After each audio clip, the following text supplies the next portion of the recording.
السلام علیکم ناظرین، آپ کا استقبال ہے سچی بات نیوز انڈیا میں۔ میں آپ کا میزبان حافظ محمد جمیل۔ آج کی دو اہم خبروں پر نظر کرتے ہیں۔ سب سے پہلے اور اہم خبر جو آ رہی ہے افغانستان سے۔ طالبان کا ہندوستان پر کابل میں دوبارہ سفارت خانہ کھولنے پر زور۔ افغان وزارت خارجہ کے ترجمان نے کہا، ہندوستانی وفد کا دورہ دونوں ممالک کے درمیان تعلقات کے نئے دور کا آغاز اور خوش آئند ہے۔ ہم ہندوستان سے سیاسی، معاشی اور ثقافتی تعلقات کا فروغ چاہتے ہیں۔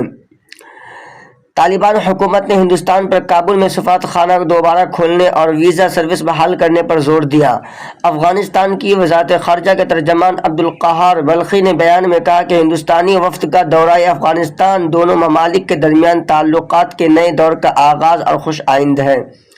افغانستان کے قائم مقام وزیر خارجہ عامر خان متقی سے ہندوستانی وزارت خارجہ کے جوائنٹ سیکریٹری جے پی سنگھ نے وفد کے ہمراہ ملاقات کی اور دونوں ممالک کے درمیان سفارتی تعلقات کی بحالی، افغانستان کو انسانی ہمدردی کی بنیاد پر امداد کی فراہمی، تجارت کے فروغ اور دیگر امور پر بات کی۔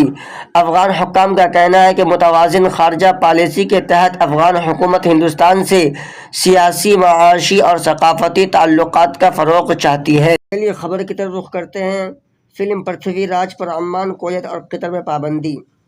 راجہ پرتھوی راج چوہان کی زندگی پر بننے والی تاریخی فلم سمراٹ پرتھوی راج پر عمان اور کویت کے بعد قطر میں پابندی عائد کر دی گئی ہے۔